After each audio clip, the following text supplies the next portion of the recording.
All right, so welcome everyone to session 2 of night 2 of Prevent, Treat, Recover, an interprofessional approach to substance use disorder. My name is Brianna Harlan. I'm the administrative assistant for the Central Michigan Recovery and Education Network, and I will be your moderator tonight. So for this session, it will be reversing the stigma, understanding the importance of naloxone accessibility and distribution, and Amarina Most will be our presenter, and I will introduce her in just a moment. If for some reason you clicked the wrong link, I have presented it here. So the other session at this time is Addiction is a Family Disease. So the link is right there, and if you want to go to that one, perfectly okay, but we have a great session for you and we hope you stay. So without further ado, I'm going to introduce our presenter for tonight. Her name is Amarina Most.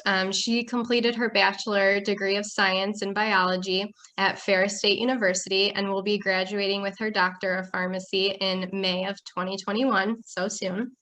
She is currently on rotation at the Bronson Methodist Hospital in Kalamazoo and intends to specialize in psychiatry, or critical care after graduation. As an advocate for mental health, she recently completed a year-long research project investigating naloxone distribution in rural and urban counties. So I will let Amo present her screen and we will get started. All right, so thank you everyone for joining me tonight. I really appreciate this opportunity to talk about a topic that is near and dear to my heart. And the title of the presentation tonight is Reversing the Stigma, Understanding the Importance of Naloxone Accessibility and Distribution. Just two brief learning objectives that I hope you'll be able to pull from my presentation tonight. First and foremost, be able to describe the importance of naloxone and who should carry it. And then secondly, be able to explain the major barriers faced by our society to increase naloxone distribution and accessibility. And we'll be going through all of this throughout the presentation. An overview of how the presentation is going to run. First, I want to take a step back and just do a little bit of background on naloxone to make sure we're all on the same page and have a good groundwork of the knowledge moving forward. Then I'll be diving into a research project that I was able to be a part of during my P3 year pharmacy school and highlighting the methodology and our findings and how it pertains to increasing naloxone within our communities. Then I'll be talking a little bit about barriers to naloxone access that is currently faced in our community and how we can help combat those. Finally, I'll be going into some myths and stigmas surrounding obtaining naloxone and its use. And then finally, just a few concluding thoughts and how it's a team effort for all of us to combat the opioid epidemic with naloxone. All right, so let's just dive a little bit into naloxone, what it is, what it's used for, and why it's so important. So naloxone rapidly reverses opioid overdoses. It itself is an opioid antagonist. It has a really great pharmacology where it has very high affinity for the receptors, and it will bind to those opioid receptors and knock off any type of opioid that is currently being used. And it comes in many different forms. The two most common that we typically associate naloxone with is Narcan, which is our intranasal spray, and then Evzio, which is our intramuscular. And it's also available IV too, but that's usually restricted to healthcare professionals utilizing it in the inpatient setting. One of the really great things about naloxone is that it's available without a prescription. There's been quite a few different initiatives, not only at the statewide level, but nationally to really help promote the distribution and use of naloxone throughout our community. And this has been done through standing orders, which we'll dive a little bit more into later on. It's important to note that naloxone itself is really just a temporary fix for an opioid overdose. when you do administer naloxone, you also at the same time need to be calling 911 and having emergency personnel show up to the scene. Most likely the patient will have to be admitted and treated on an inpatient setting. So make sure to call 911 after it's administered. And sometimes you will have to administer multiple doses of naloxone. For the nasal spray, it is a one-time use. For storage, I do like to talk about this since we live in the lovely state of Michigan where it can be really, really cold during the winter, as we've all been witnessing the past couple of weeks with our Arctic temperatures. And it's important to keep naloxone in an environment that it won't freeze. So during the summer, it's completely fine to keep your Narcan or FZO in the car to quickly have it be accessible. But during the winter months, you really want to be bringing it back inside the house. And naloxone is really, really an ideal agent. So it has a very fast onset of action. Typically, you'll start to see the effects work within a couple of minutes. And it's also extremely safe too. So there aren't a ton of major side effects that we associate with naloxone. It itself will put an individual into a withdrawal state. They might have uncomfortable feelings because they are being put into a forced withdrawal state, but in and of itself, it doesn't have many adverse drug reactions that we really think of.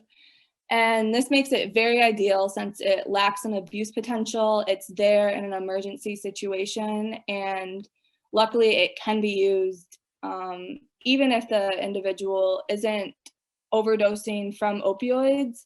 You can still use it just to make sure that you could help reverse that overdose, but it doesn't work unless the individual is overdosing from opioids. All right, a little bit about why naloxone is so important. It was identified in some of the initiatives that have been put out by our state and national strategies to help combat the opioid epidemic as a critical component. And it's part of the 3 strategies that we use to help combat the opioid epidemic. So first, we're thinking about decreasing our opioid prescriptions, which is one arm of it. Another arm is increasing accessibility and distribution of naloxone, which is where this fits in. And then our third leg of combating the opioid epidemic is really increasing medication-assisted therapy options for our patients to help with long-term opioid use disorder and combating the possibility of them overdosing again.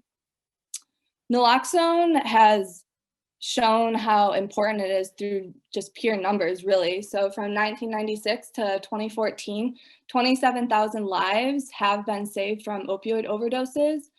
And to put that in a different number, opioid overdose deaths have decreased by 46% from naloxone. And as I kind of already mentioned, it's very, very safe. It's set up in a manner for anyone to use, and it's very, very effective at what it does too. And it saves lives, as I kind of already mentioned with the data that I presented, but only if it's readily available when an overdose occurs. And that kind of goes into our next section in the presentation where we want to talk about why we need more people to be carrying naloxone. But remember, naloxone saves lives. So a few years ago, the Surgeon General put out an advisory to the public to help emphasize the importance of naloxone.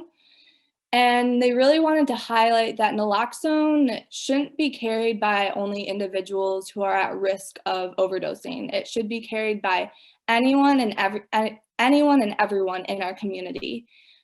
Because we all may run into the possibility of being in the presence of someone overdosing, and we need to have this life-saving medication on hand. And most importantly, knowing how to use naloxone and keeping it within reach can save a life. All right, now I want to talk about a little bit of research that I was involved with and how it applies to increasing naloxone accessibility and distribution. This research project started back in September of 2019, and it's still kind of ongoing right now. And I would love to share a little bit of our findings with you. So just a little bit of intro to our project. So in 2016, technically the state of Michigan passed the standing order, but it wasn't implemented until the beginning of 2017. So the state of Michigan implemented the standing order, and the following year we saw a decrease of about a little under 1% of our opioid-related deaths, while the United States had a 2% decline. And the CDC found that naloxone dispensing from pharmacies has increased. It doubled within that time frame. However, the CDC did put out that rural communities continue to have lower naloxone dispensing rates than urban communities. Rural communities are 3 times more likely to be a low dispensing county. For example, they found quite a few communities only dispense about 1.5 to 2 naloxone kits per 100 high dose opioid prescriptions. There's still a huge need to increase access of naloxone in these communities that need it most. I was a part of an amazing research team. Our primary investigator was Dr. Susan DeVise Miller, and I co-investigated this project with Kayla, Allison, and myself. We had an amazing statistician, Dr. Sohn, and Dr. Klepser. Of course, thank you for your support throughout the project.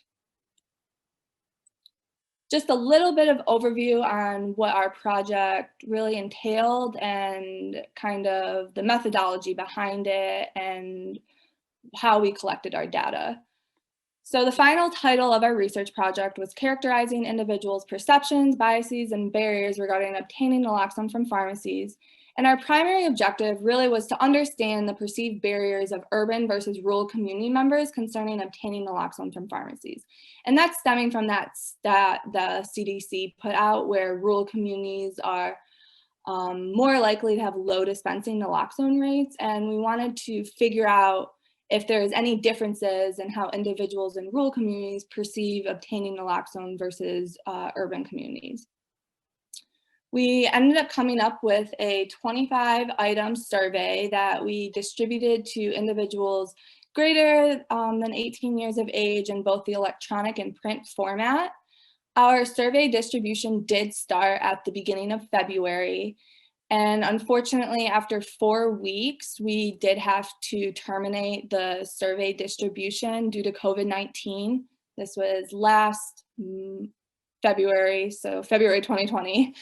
And we distributed the survey in pharmacies, both in the Big Rapids and Grand Rapids area. We also attended methadone clinics in the Grand Rapids area and drug courts as well. We were hoping for a larger sample size, but unfortunately, due to the pandemic, it was a little bit smaller than we anticipated. We did have a total of 91 surveys completed. We had to exclude 16 surveys from our results. 4 surveys were missing critical information that we needed for our analysis. And then we had 12 surveys that they answered they didn't know what naloxone was or what it was used for, and therefore we weren't able to use it in our analysis. So we ended up with 75 different surveys that we used for completing our analysis. All right, so this is a lot, but I'll just try and summarize it and walk you through our results. A portion of our survey did include Likert scale questions, where they were given the statements that you see on the screen, and then they had the opportunity to rate on a scale of 1 to 5 if they strongly disagreed to strongly agreed with the statement. And over on the right-hand side, you can see how many individuals in rural versus urban communities we did end up obtaining survey results from. We did have a little bit lower number in our rural arm versus our urban arm, but still found some pretty interesting results. And all of our questions really stemmed from what we perceived individuals might think when obtaining naloxone from pharmacies and also doing research beforehand. There were quite a few different rumors and myths that were floating around both in person and on the internet, and we wanted to see if that really carried over into practice. Two major questions within the strongly disagree to strongly agree that I want to highlight that we did find a difference between was the first statement at the top was, I will be judged when I go into a pharmacy to pick up naloxone.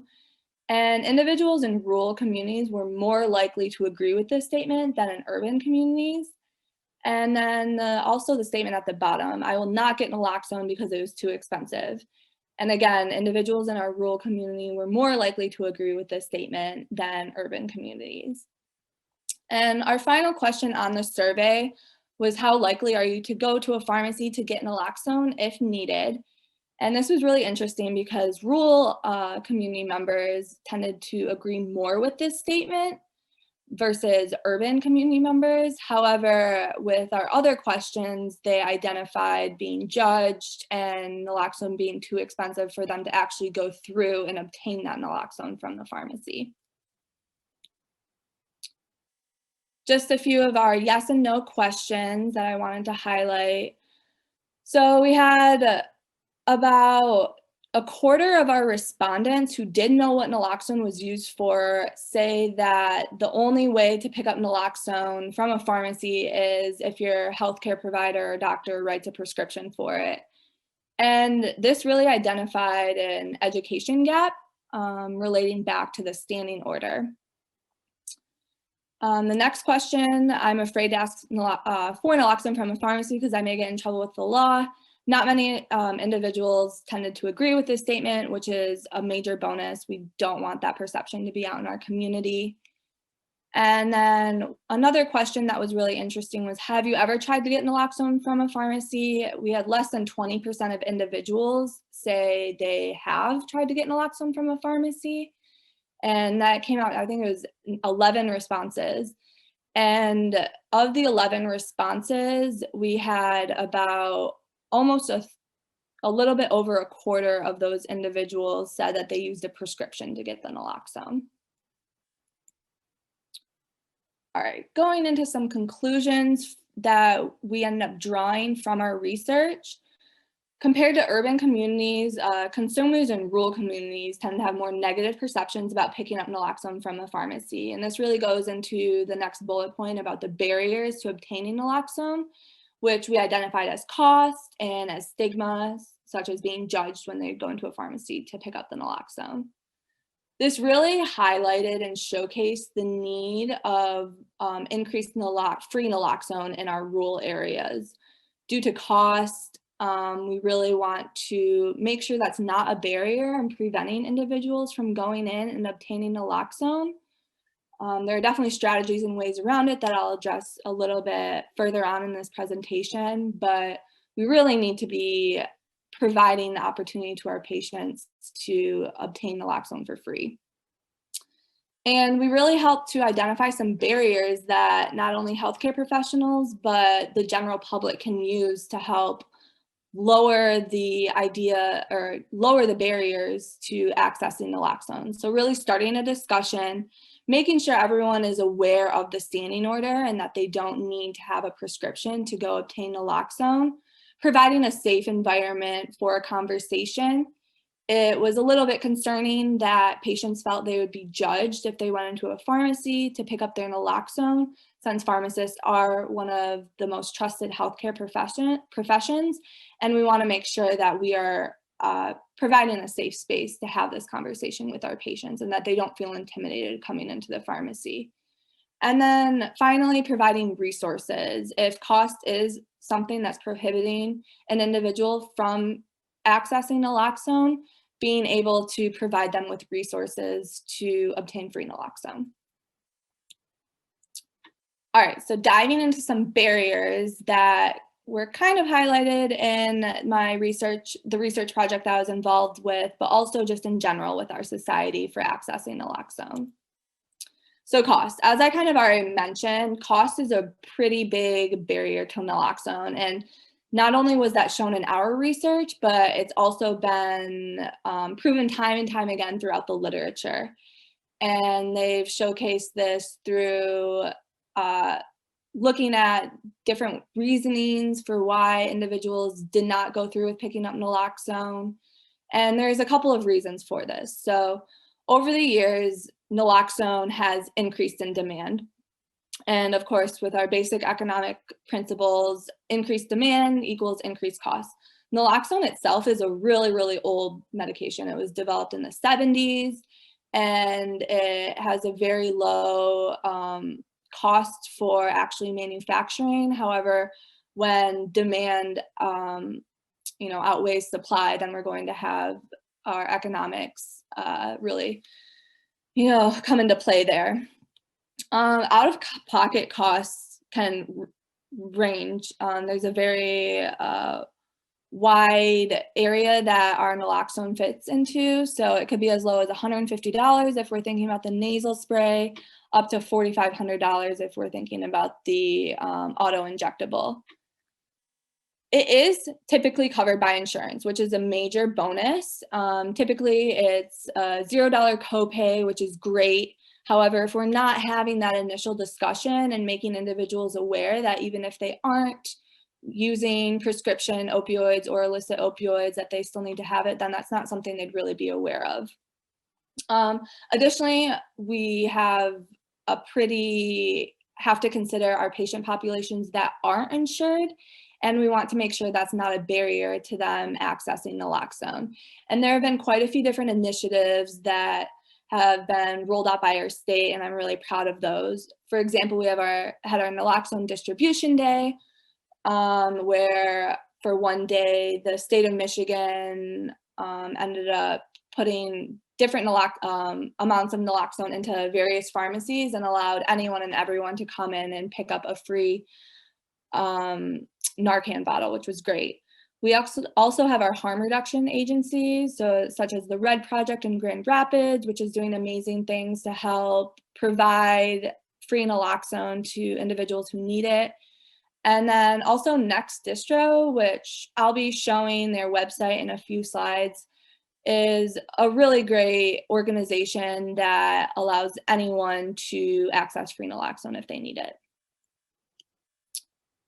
Another barrier to naloxone access, which is something that public policy has been really, really focused on over the years, is our laws. So we have our Good Samaritan laws, and these laws are really, really important because they help remove the fear that if you are involved in an overdose, that it could potentially put you in the position of receiving, possible getting in trouble with the law or anything like that. So there's the administration portion of it where you aren't liable if you feel that this is a life or death situation when administering naloxone. You won't be getting in trouble for that. Additionally, we have our possession immunity. Individuals who are overdosing or at the risk of overdosing sometimes are hesitant to call 911 because they might be in possession of illicit substances. However, this does fall under the Good Samaritan law. And that kind of goes hand in hand with our use immunity. If you are taking illicit substances, then you won't be getting in trouble with the law because of our Good Samaritan laws. And as I've kind of already touched on before, we have enacted quite a few standing order laws over the past few years in the United States. The last stat I checked, there are 42 states plus the District of Columbia that currently have naloxone standing order laws in place. And these are just amazing laws. They allow pharmacies to dispense naloxone without a prescription from a provider. However, we still are lacking quite a bit of education here. As I kind of mentioned, there are individuals that we surveyed, about a quarter, that were not aware of the standing order, and this is reflected in the literature as well.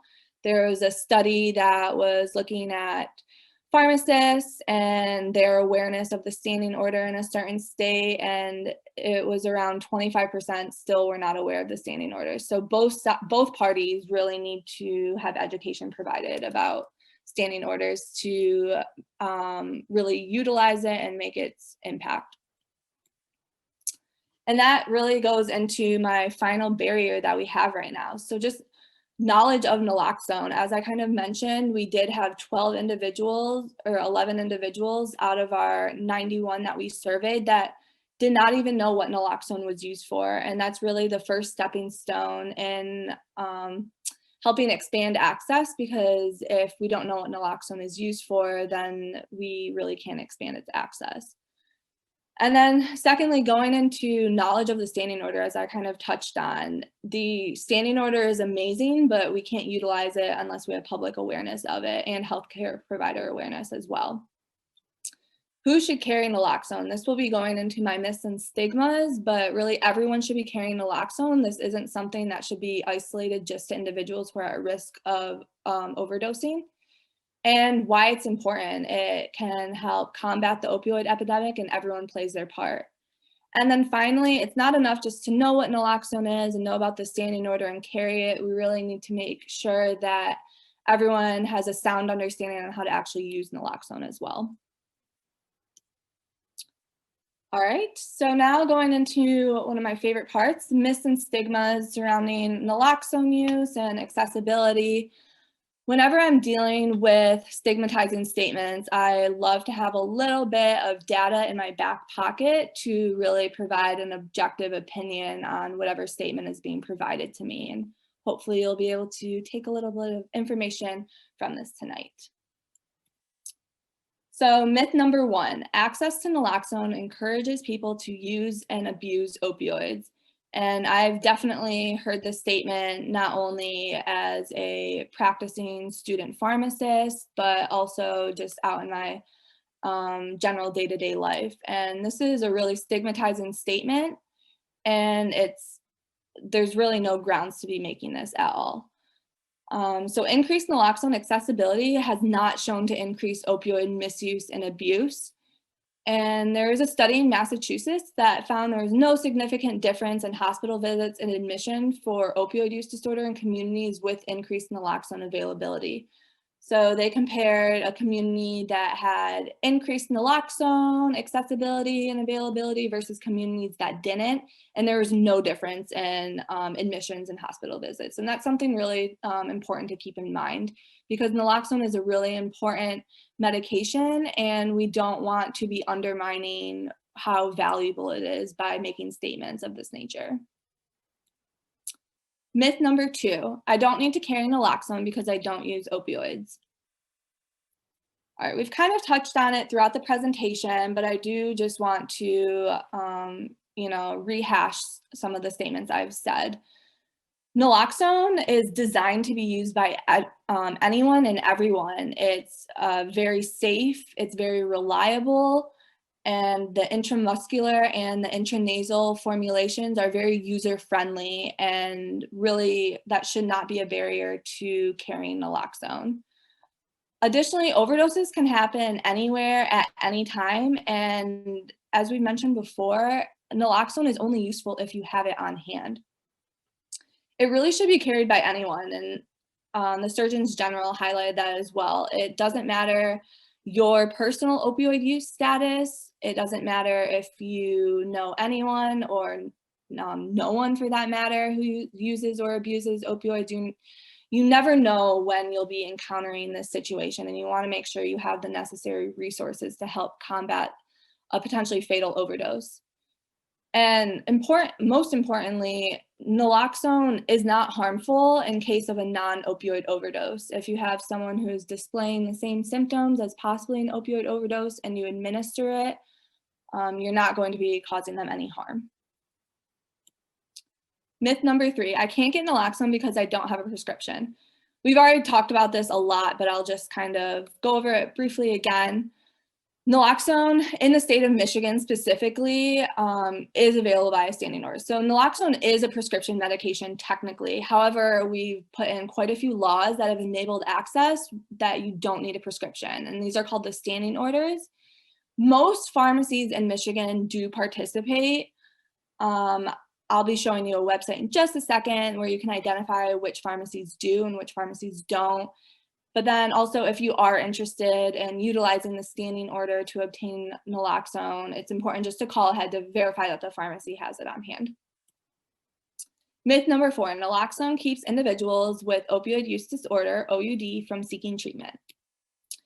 And this kind of goes hand in hand with our myth number 1. This is a really stigmatizing statement, and this is not something that we should be saying, and we really should be correcting if we come across it in our community. Again, there's no evidence to support this statement. It's really a fear-mongering tactic, and naloxone itself increases the chance of individuals seeking treatment by saving their life. And then my final myth, number 5, naloxone is too expensive.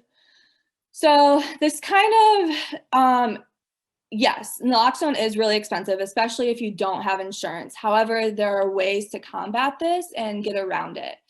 So Narcan versus FZO, the FZO is definitely more expensive than the Narcan. There was a randomized controlled trial that showed maybe Narcan is not as effective as FZO, where they had to administer rescue doses of the intramuscular to combat the higher doses of opioid overdoses. However, it's still a very important life-saving medication. And we do have quite a few opportunities to obtain free naloxone, and I want to show you this great site. Yep, I can see it. Okay, perfect. Thank you. All right, so next to show is a really great site that summarizes opportunities in Michigan to access pharmacies that do participate in the standing order, and it will direct you straight to the Michigan Department of Health and Human Services, and it shows you the pharmacies that are approved to dispense naloxone, since they do have to go through some paperwork to be able to actually dispense it under the standing order. But then also another great tool that they have is actually accessing free naloxone, and they'll mail it directly to you. And you basically just have to take a quiz. It goes through some training and enrollment, and then they will send you either the intramuscular or the nasal spray right to your door. So yeah, just wanted to give you guys a little bit of information on this website. They also have some online training videos as well. All right, so finally, it's a team effort. So increasing naloxone accessibility and distribution is a component for combating the opioid epidemic, as we kind of talked about, decreasing prescriptions, increasing naloxone, and then also making sure that our patients with OUD or SUD are seeking medication-assisted therapy to help with long-term cessation. Cost and education are major barriers to naloxone access, and this is something that everyone can play a part of, helping to, destigmatize the idea of carrying naloxone, understanding that everyone should be having it on hand, just in case. You never know when you'll be witnessing an opioid overdose. And then also cost too, provided a few resources to help obtain free naloxone. And really, it's a team effort. So carrying naloxone, who should carry naloxone? You should carry naloxone. So that is the end of my presentation. Thank you everyone for attending. Do we have any questions? So the chat has been buzzing. So Shay said that she has heard some people say that they are afraid to get it from a pharmacy because they heard that they would be put on the same list as people who are prescribed opioids.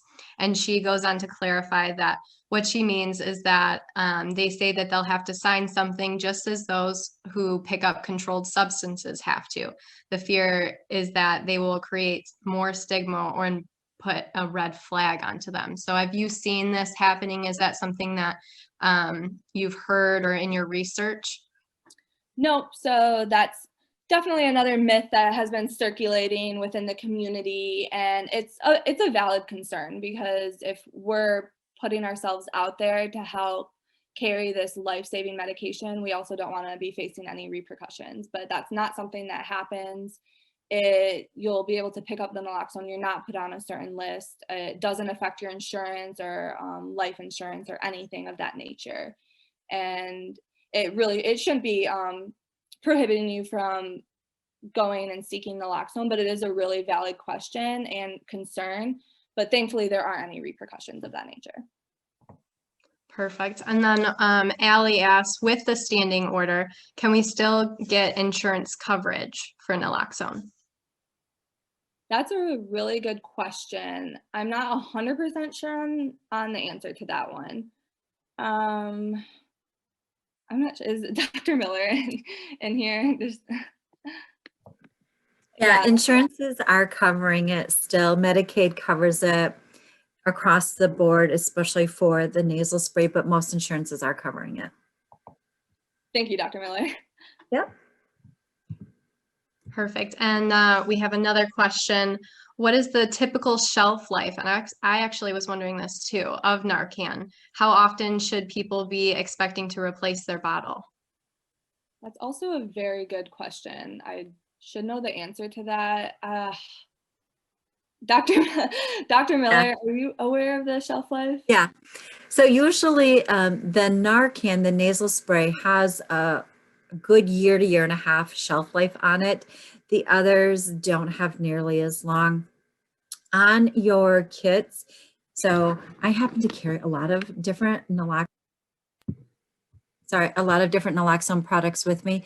The vials will have an expiration date on it, so they're just these little teeny vials. Let me pull mine out, and they will expire. When I have talked with the harm reduction agencies, they've actually said that to use them even if you have expired vials anyways. I just happen to have my kit sitting right next to me, one of my kits. So you can check, there's a little expiration date on there. If they happen to be within a month and you can't get new, use it anyways, because they say that it's probably still going to work. But Narcan, which is the one that we're giving out most because insurances are covering that, has a good year to year and a half shelf life. Thank you.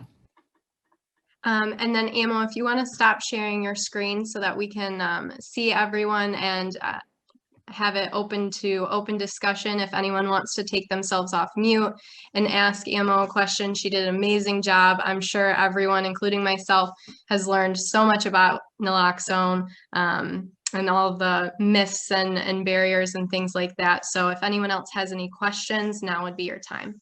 I had a question about the rural statistically significant points. I was wondering if you explored any of the confounding variables that might be just the stigma around maybe potentially mental health or antidepressant medications, or if that's just like kind of carrying over from those. I know that in a lot of rural communities, there's obviously less pharmacies because of the demand, and you're only serving a small subset of population. So they might, I mean, word spreads fast in smaller towns like that. And so there's also that stigma that could be carried over. Do you know did you look into that at all? Or do you have any thoughts if that's like for future research on the topic? Yeah, that's a great question. And it's always the difficult part of research, right? Because we want to control enough to actually be able to find a difference, but we can't look into everything. So that wasn't something that we specifically evaluated when we were talking about possibilities as to why we found the results that we did. We did speculate that being in a rural community, you are more likely to know the pharmacist. So that could be a part of the being judged when walking into a community pharmacy. And then additionally, when looking at the Grand Rapids area, we have the RED Project and individuals who are seeking out going to the methadone clinic and really looking for their MAT, that they also have the opportunity to obtain naloxone. So that could be part of the discrepancies. But specifically your question, we weren't able to look into, but that would be something for future research, of course. We do have another question in the chat that I actually know the answer to, but I'll let you go, Ann-Marina. Should people complete Narcan administration training? If so, where can people complete this? Yeah, I think it's very important to complete Narcan administration training because even watching a video online, it's not the same as actually enacting it in person and being able to really have a clear mindset in an emergency situation. So for specifically Narcan for training, I'm not 100% sure. The RED project in Grand Rapids, I'm assuming would be a great resource for that. I'm not sure if you have any okay, yeah, I'll let you take it away. So actually, when you get BLS certified, they certify you in Narcan administration as well. So anywhere that provides BLS, so basic life support training, so like the Red Cross and things like that, they will also provide you with that Narcan administration training. There are also a ton of community partners and organizations that will do Narcan administration training. It is very simple and easy to do, but definitely look into it. If you already have to, most people who work in healthcare already have to have their BLS, so it's already wrapped up into it. So don't just get trained in Narcan, get trained in Naloxone, because Narcan is solely the nasal. But as Amo said, there's also the sub-Q injection and the intramuscular. There's multiple different ways to utilize it. And persons who have a history of injecting and are no longer injecting may not want to use needles, or vice, just the opposite. They may feel very comfortable injecting the needles and they want to be trained that way. So asking what the preferred route is for the people that want it. Thank you so much to our presenters today. We really appreciate you and the time that you took to explain, the war on drugs and naloxone distribution. You guys did an absolute amazing job, and we can't thank you enough. For our audience, thank you so much for participating and coming tonight too. I know it's 2 long nights, but we are so happy that you came out and you participated and commented in the chat and asked questions. We are so very, very grateful. So I do ask that you take our exit survey. This will help us at CMREN to do a better job next time. We did amazing this time, but there's always room for improvement.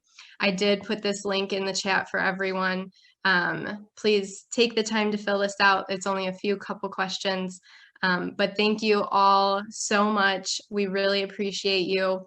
Our recording will be on our YouTube page within the next week. So if you want to look back on this session, look back on the sessions that you weren't able to go to, you'll be able to find it there.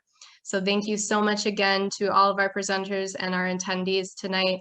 Everyone have a great night. Thanks, guys.